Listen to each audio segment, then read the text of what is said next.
Welcome to week 10 update of my winter garden here in Houston.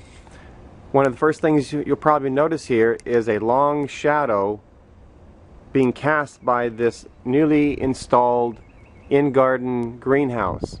Something you need to consider when you install larger structures or grow taller plants that can possibly shadow the other plants. And so these plants here already only get sun until about 11:30, 12 o'clock because they're on the east side of the house. Now I have a taller object on the east side of this object, and since the sun rises in the east, it's going to shadow that. So I've really reduced the amount of light that these plants get. So keep that in mind. However, also keep in mind that plants want to live. They want to grow. And so even though these plants don't get a full day of sun, they do grow and they do produce. Even plants that have been chewed up by mice, they come back with proper watering, care, nutrition from the Mittleider weekly feed. They do produce. Not as quickly and maybe not as large, but they do want to produce. We've really kind of hit the peak of production here in week 10, and so a lot of these plants that you see today will be gone in the next video. This obviously needs to come out because it's flowering, although the flowers do taste great and the bees love them. The lettuce is doing excellent. Even though we keep taking lettuce out, it's really growing well. So even though these could get larger, I'm taking them out because they do have flowers on them. As you can see, we have two brand new heads from this one that we cut off a few weeks ago, and the plant again wants to grow and produce. Our beautiful edible flowers are doing great. We enjoy those in the salads. I don't think I'll be planting Brussels sprouts again simply because they take so long. I am glad that I did plant these for the experience, but I probably won't plant them in another season. I do enjoy Brussels sprouts, but I'll use that area for other things.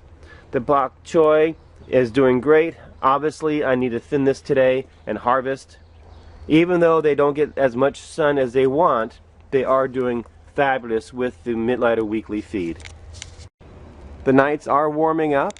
They're still in the low to maybe mid 40s. So I just kind of lower the walls here at night, and then just put one clip on the in-garden greenhouse, and it does kind of protect it from chill, and it still allows plenty of air to get in. So this morning, one of the first things I'll be doing is taking off the cover from this in-garden greenhouse so that the plants will get the warmth and direct sunlight that they need. When I pull the plastic up, I simply gather the end pieces here too and kind of fold them over onto the side, and they get held up with the strings on the side. So there's plenty of airflow, lots of light getting through here. It's a great thing to have in the garden, is an in-garden greenhouse. If you haven't seen my video on that, please take a look at that in the Mittleider video playlist. The sugar snap peas have really responded to being in this greenhouse only for a few days, but they have really thickened up, greened up, and have started climbing very quickly. They are all doing very well, very healthy. I'm very happy with their production, with their growth in the last week. I think the warmer weather will help, and the warmth of having the greenhouse over them definitely makes a difference. This bed is dedicated to potatoes. I'll have a row of red potatoes here. Since I'm in Texas, that is what grows well. And over here I'll have sweet potatoes, which we love and will produce very well and store very well. My wife just picked up some sweet potatoes at the grocery store. I'll put those in some water and start growing my own slips. So in probably 8 weeks or so, maybe 10, I'll have sweet potatoes growing along on this side. They really like the warm weather, so I can't plant them very early. The row of yellow and white onions continue to grow very well. They all seem to be growing uniformly, which is one advantage of planting them at the same time and giving them the same feed every week. They grow consistently and healthy. They look great here. These beets are doing quite well too. You can see this one is really coming up. I don't know when you're supposed to harvest them. I'll let my wife harvest these since I planted these for her. I'm happy with their progression. This lettuce here will be coming out today.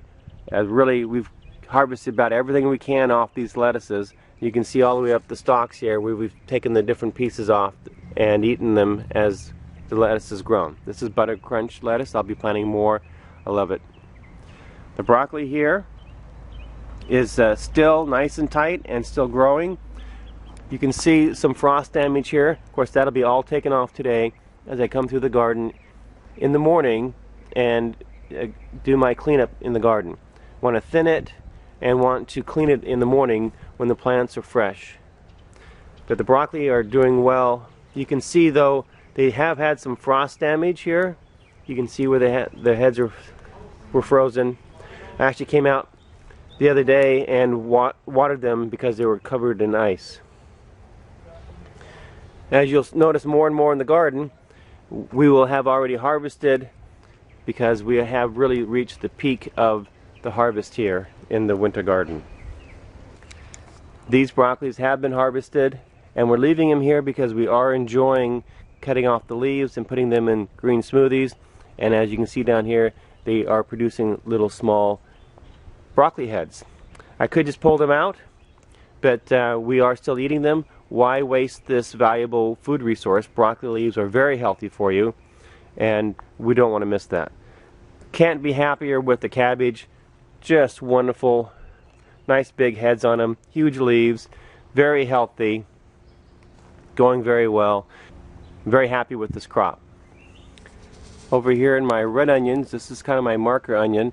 If you remember last video update, week number 8, this here reached to about here, and now it looks like it's about here. So in 2 weeks it's probably growing about that much.